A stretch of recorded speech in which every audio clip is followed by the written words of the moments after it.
Hello, Saints. Blake back again with Defending Zion. And today I wanted to talk about a specific address that was given in General Conference 40 years ago. You may be asking, why am I feeling the need to discuss a conference address that happened 40 years ago? Well, if you listened to this last General Conference, you heard a lot of discussion about temporal preparedness. And I came across this video. I've listened to this talk before, but recently, within the past couple months, as I was going and looking at videos on YouTube, this was a video that continued to be recommended, in my feed that I should watch. So I watched it, I've studied it multiple times, and I've realized that there is a lot of information in this talk that is going to be very important for us right now. It is very important for us right now to understand. Even though it was given 40 years ago, it highlights some principles that are essential for us to know right now. So like I said, this is then Elder Ezra Taft Benson at his October 1980 General Conference called Prepare for the Days of Tribulation. So he starts out by saying that unfortunately there has been fostered in the minds of some an expectation that when we experience hard times, when we have been unwise and extravagant with our resources and have lived beyond our means, we should look either to the church or government to bail us out. Forgotten by some of our members is an underlying principle of the church welfare plan that, quote, no true Latter-day Saint will, while physically able, voluntarily shift from himself the burden of his own support, end quote. So he highlights this expectation of deliverance by the government or the church. And as I think about that expectation, I think about the same expectation that the children of Israel had while they were wandering in the wilderness. They didn't have food prepared. They weren't prepared to be taken out of Israel. But the Lord did it anyway. And as they struggled in the wilderness, they started to long for the flesh pots in Egypt, right? The meat, the fine and rich things that they had. And they were not grateful for the things that the Lord was providing for them. Now, a lot of people think that this manna that was rained from heaven that the Lord provided, or the water that was miraculously came out of the rock, that those things are going to happen in the last days. I'm here to tell you that that's probably not true. Because we have been warned and forewarned that those miraculous events will not take place. We have had ample time to prepare for our days of tribulation. Children of Israel did not necessarily have it. It was something that was quick, right? Something that they had to do kind of on the fly. But we've been given many, many years. The church welfare plan has been in place since the 1930s.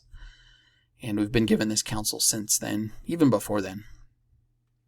So to expect that the government or the church is going to just provide everything that we need while we ourselves are physically able is a false belief. And it's something that we should get rid of real quick. He goes on to say that in saying this, I am aware of and sympathetic to the plight of many young families who are struggling to make ends meet. They are faced with the financial burden of providing for the three great necessities of life: food, clothing, and shelter. I am also sympathetic to the situation of widows and other sisters who rear families alone. By revelation, the Lord made provision for their care and support. And then he provides the scripture reference for that, which is in Doctrine and Covenants 83, verses 1 and 2, and 4 and 6.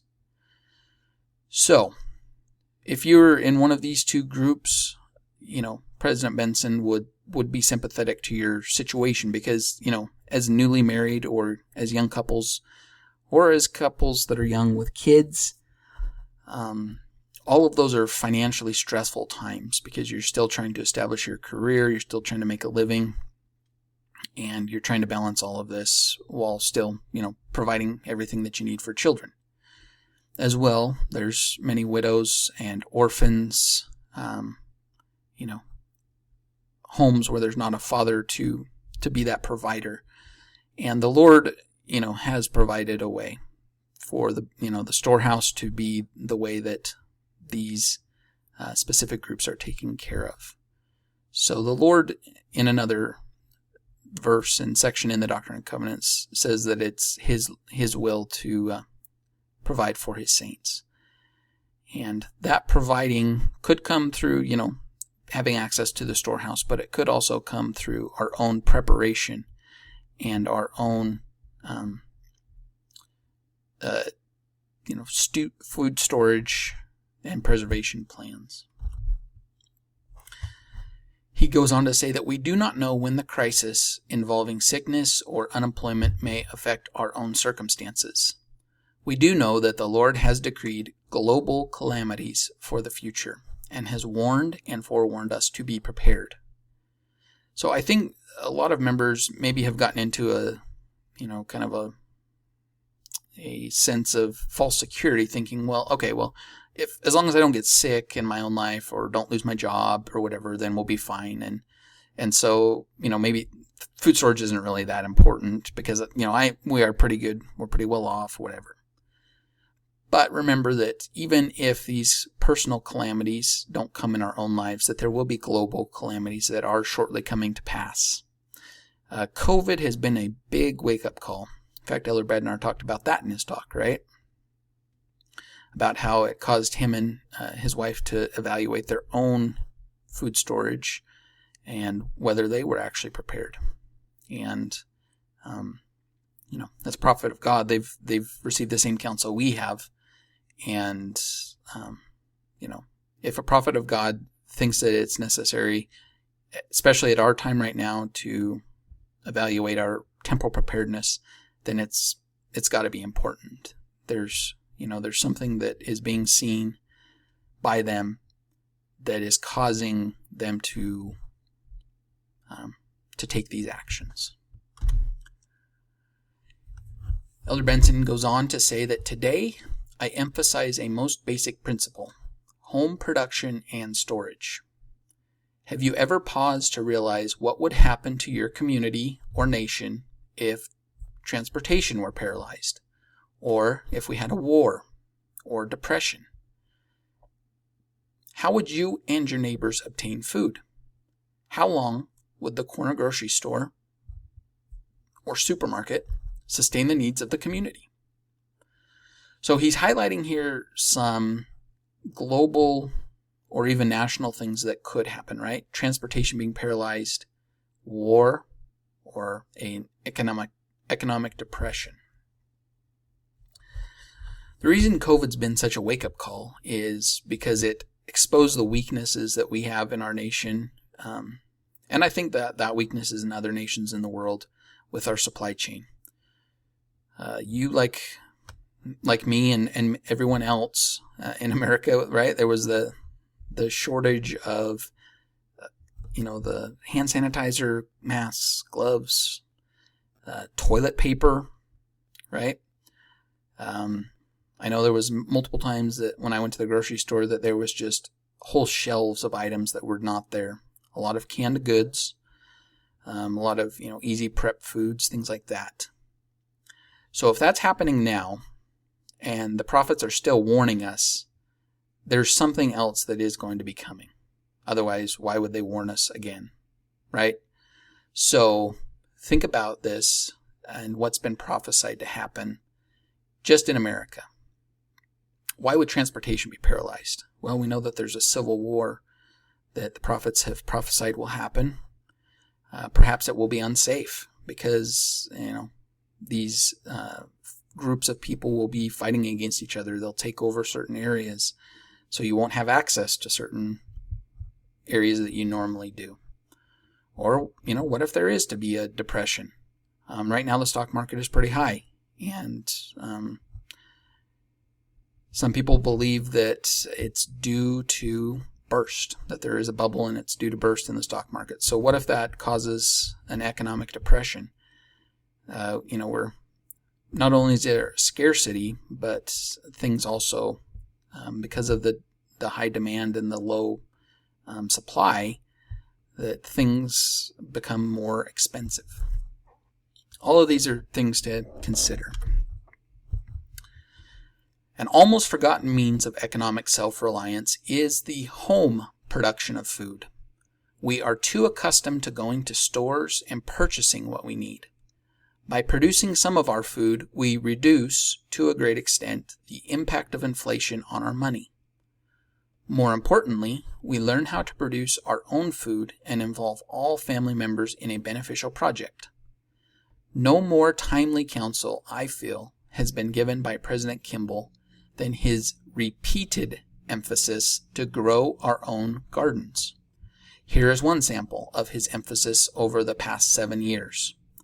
And it's, from 1980. President Kimball said, quote, "We encourage you to grow all the food that you feasibly can on your own property. Berry bushes, grapevines, fruit trees. Plant them if your climate is right for their growth. Grow vegetables and eat them from your own yard." End quote. So there's been this repeated emphasis by prophets of growing your own gardens. And for those of you that are on the podcast, obviously you're not going to see this, but I've got some pictures here of my own attempt at, following this counsel. This past year, I received a prompting that I really needed to kind of kick it into high gear when it came to gardening. We don't live on a very big plot of land, less than 1/3 of an acre. So there's not a lot, and most of it has been grass that's been planted. But I put in a lot of time and effort into creating these raised beds where the vegetables can grow, filling them with, the compost and dirt and stuff. And this year, I saw results. I saw some success, right? There was not a ton. So it's not like this completely provided everything that we needed for our family, but it was something to supplement it and to be able to eat it and to actually, really taste the difference between what you grow in your own garden versus a lot of the food that's grown out of country and picked before it's ripe and shipped and all that. You can really taste the difference. And, the actual vitamin and mineral content of it is a lot different too. President Elder Benson at this time also gave this counsel. "Many of you have listened and done as President Kimball counseled in, planting and growing your own garden, and you have been blessed for it. Others have rationalized that they had no time or space. May I suggest you do what others have done? Get together with others and seek permission to use a vacant lot for a garden, or rent a plot of ground and grow your gardens. Some elders' quorums have done this as a quorum, and all who have participated have reaped the benefits of a vegetable and fruit harvest, and the blessings of cooperation and family involvement. Many families have dug up lawn space for gardens." So I've got a picture here of the site of our house, and before this last year, this was essentially just weeds. Just huge weeds that I just kind of let grow, and there was no real lawn planted there.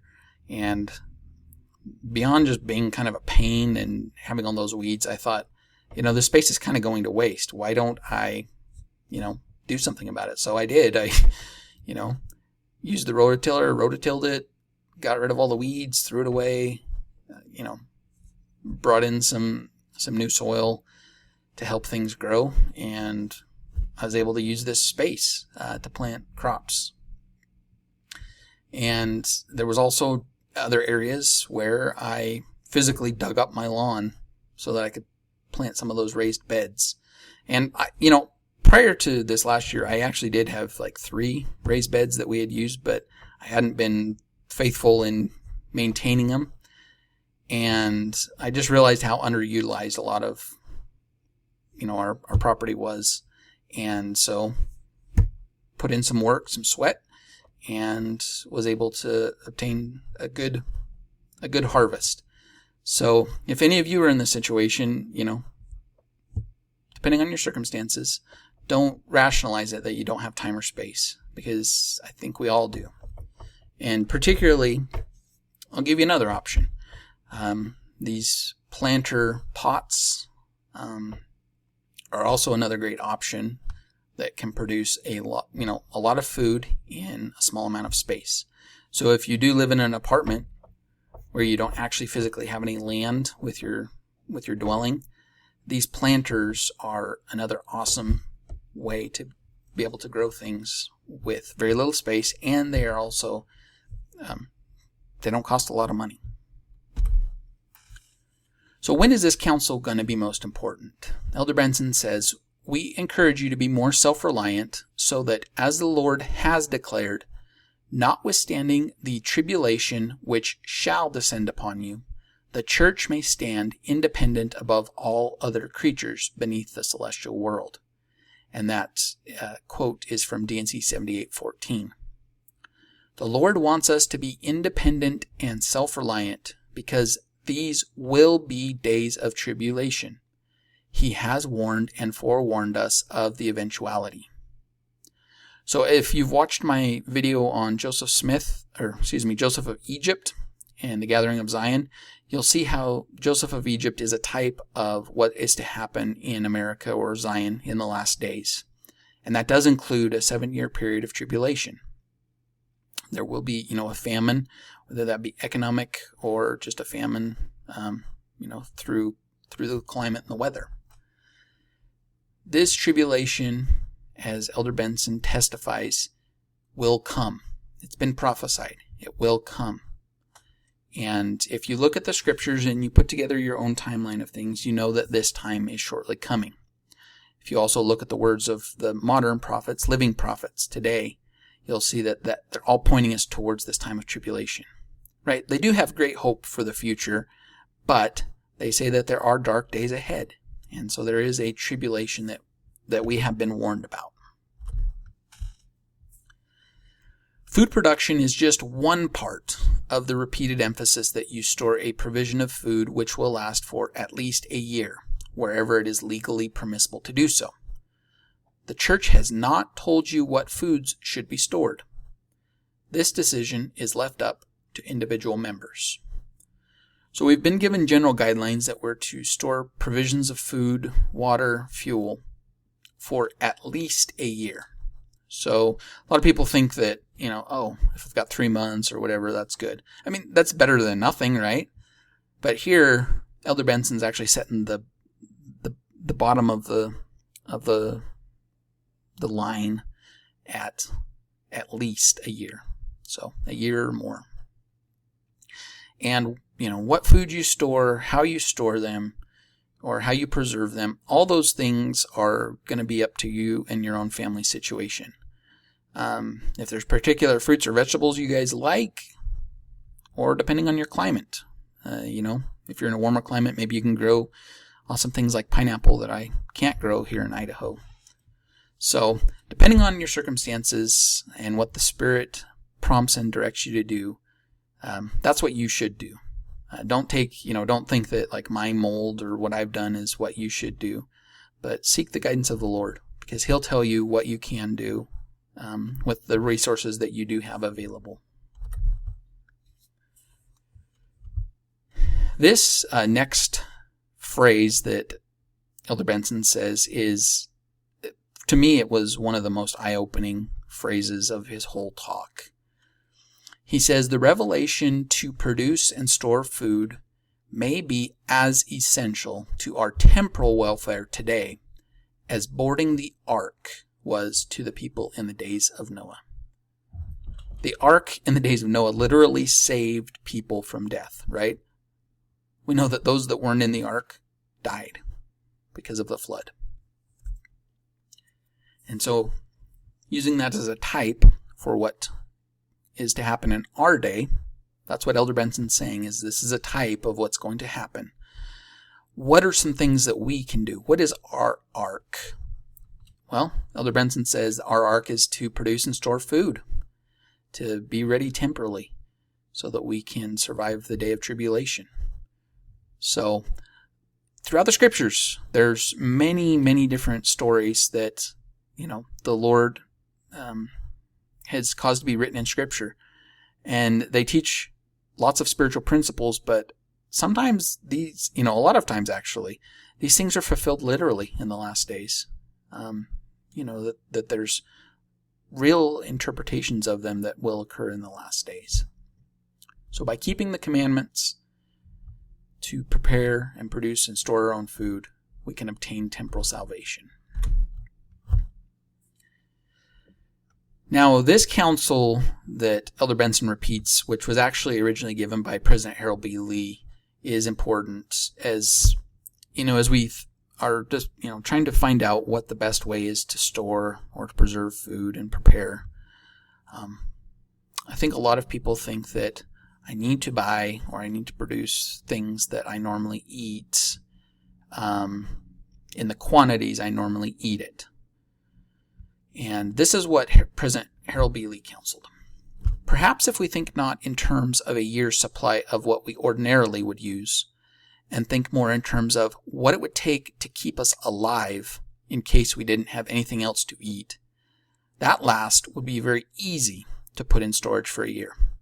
Just enough to keep us alive if we didn't have anything else to eat. We wouldn't get fat on it, but we would live. And if you think in terms of that kind of annual storage rather than a whole year's supply of everything that you are accustomed to eat, which in most cases is utterly impossible for the average family. And that's the end of his quote. So, a lot of times I think we get overwhelmed because we think, oh my goodness, this is what we normally eat as a family. This is how much we eat. This is how much it costs to purchase that. And we realize, one, maybe we don't have the space. Two, we don't have the money, right? Well, if we think instead of, do we have enough food to keep us alive, to maintain our basic functions, our basic health, to not grow fat on it necessarily, that should be our standard. And I think as we do that, a 1 year supply, at least a 1 year supply of food, becomes much, much more manageable, both in terms of cost and in storage space. So I would encourage you to follow, this counsel that's been given by the prophets. Don't be overwhelmed, but realize what, and think about what is it that you need basically to keep you alive. And it's important, to consider as well, our bodies need wide ranges of vitamins and minerals, right? We need lots of different things to keep our bodies functioning correctly. And so, don't just focus on buying a whole bunch of mac and cheese, right? But, think about the vitamins and minerals you and your family, your kids need, right? And plan accordingly. Those families will be fortunate who, in the last days, have an adequate supply of food because of their foresight and ability to produce their own. So we've been given this counsel. This particular counsel was given 40 years ago. So we've been given lots of time to be able to prepare. So the time to prepare is now. Do we have the foresight to realize that, perhaps we're beginning the days of tribulation right now, but we're still in the beginning portion of it. So do we have the foresight to say, okay, what can I do right now? Or if you already do have some stuff set aside and put away, what can I improve upon?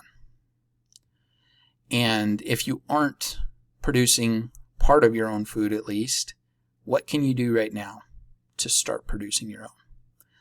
These are the things that are going to ensure that we have an adequate supply of what we need when the days of tribulation hit their peak and when they become, almost unbearable. These are the things that are going to save us and our families. So Elder Benson gives a very good summation of what the commandment is, and I'll just repeat his words. Let every head of every household see to it that he has on hand enough food and clothing, and where possible, fuel also for at least a year ahead. So he mentions 3 areas, and I think in the food area you would also include water, right? But food and water, clothing, and where possible, fuel. So, the fuel that you're going to need, perhaps to be able to drive places, right? Or, if you have grills, propane, you have a supply of propane that you can, depend upon and rely upon if, let's say, electricity goes out, right? And maybe your home isn't equipped to be able to run gas in any of its elements or features. So maybe you need to find other ways to cook your food or heat up your food. Or maybe you do have a generator that will provide energy, but maybe that relies upon fuel, whether that be gas or whether that be propane or what have you. So it's important to realize that we need these energy sources as well. We don't, also in regards to the water part, we don't know, for example, like water treatment plants, we don't know if those will always remain secure places. We don't know if that will be ways that people will try to, to cause havoc in society is by poisoning our systems or taking those systems hostage so that they don't function properly, and then cut off our supply of water. So what happens there? Well, you can try to go down to if you have a river or something nearby, maybe you can go do that and use purifying, options. But again, what's the easiest going to be? The easiest is going to be to have your own supply of water that you're going to need. So that's the counsel that we've been given. That's the general guidelines that the prophets have given us. And again, at least a year. Elder Benson says, you do not need to go into debt, may I add, to obtain your year's supply. Plan to build up your food supply just as you would a savings account. Save a little for storage each paycheck. Can or bottle fruit and vegetables from your gardens and orchards. Learn how to preserve food through drying and possibly freezing. Make your storage a part of your budget. Store seeds and have sufficient tools on hand to do the job. If you are saving and planning for another car or a TV set, or some item which merely adds to your comfort or pleasure, you may need to change your priorities. We urge you to do this prayerfully and do it now. So some other general guidelines. We don't need to go into debt. So don't go and spend gobs of money obtaining all this. Start where you're at. What's the most crucial to build or to start your food storage, and start there. Save a little bit each paycheck. Once you have your garden growing, you'll start getting a harvest from that, and obviously it's going to be hopefully a lot more than what your family can eat at that moment. So find ways to preserve, whether that's canning, freezing, drying, whatever. Find a way that works for you to preserve some of that food and then put that into storage. And as far as, items that we like to have, whether that's a TV, whether that's Christmas present, lots of Christmas presents, a vacation, things like that, this is going to require us to change our priorities. We can't just do business as usual, especially if we're not where we should be. This is going to probably take some sacrifice in our budgets and in our priorities about what we spend our money on. And by doing that, we can be blessed. And the commandment to begin to prepare is enforced now. He says, do it now, because now is the time to prepare. If we are trying to prepare when it's already too late, then we failed the test, and we won't be prepared, and we won't have the promised blessings that will come.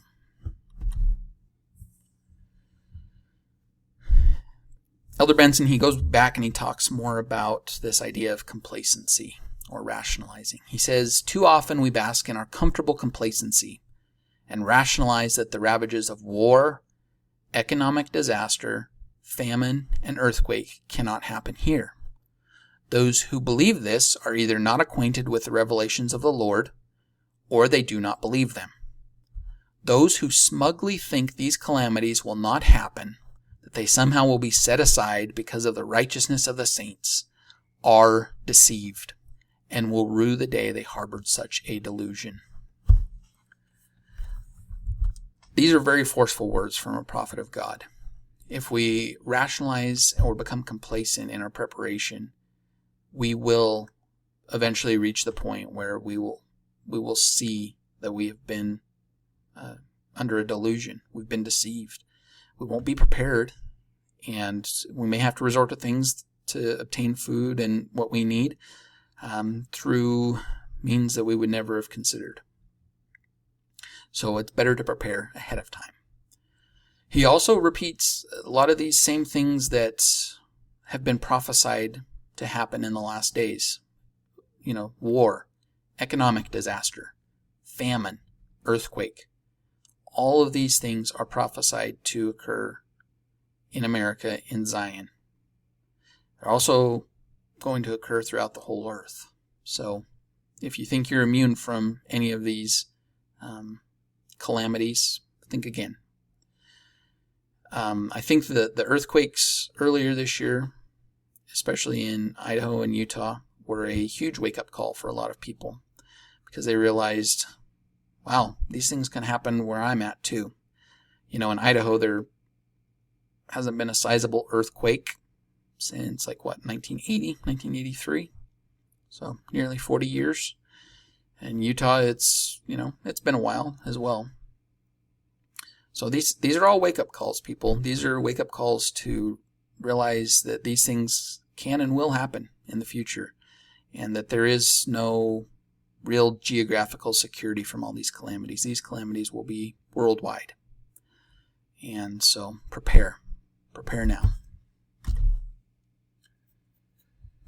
He ends his talk by talking about this commandment to prepare for ourselves. But he also says, let us be in a position so we are able to not only feed ourselves through the home and production storage, but others as well.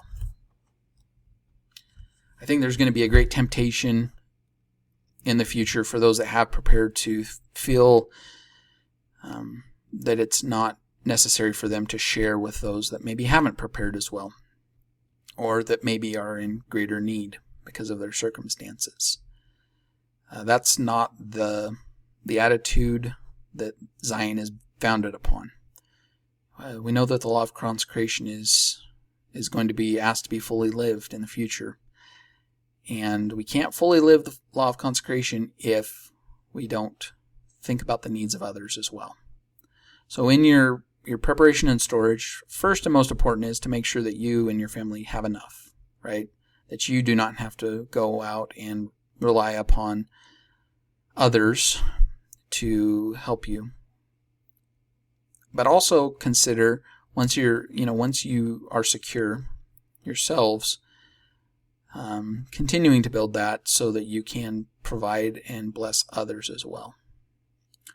And I think that's going to be an essential and important thing for us to realize if we're to build a Zion society, that we need to look out for one another as well. That we don't look as the things that we have as merely our own, but those things that the Lord has blessed us with, that we should willingly consecrate for whatever the Lord intends. So, brothers and sisters, that is the address by Elder Benson. That is his counsel that he's given. I testify that these things are absolutely essential for us right now. If you're not doing these things, please start doing them. Follow the counsel of the prophets that's been repeated for many, many decades. I promise that as you do so, that you'll be blessed temporally and spiritually. That your resources that you have will be enough in the times when tribulation comes and when there is great lack.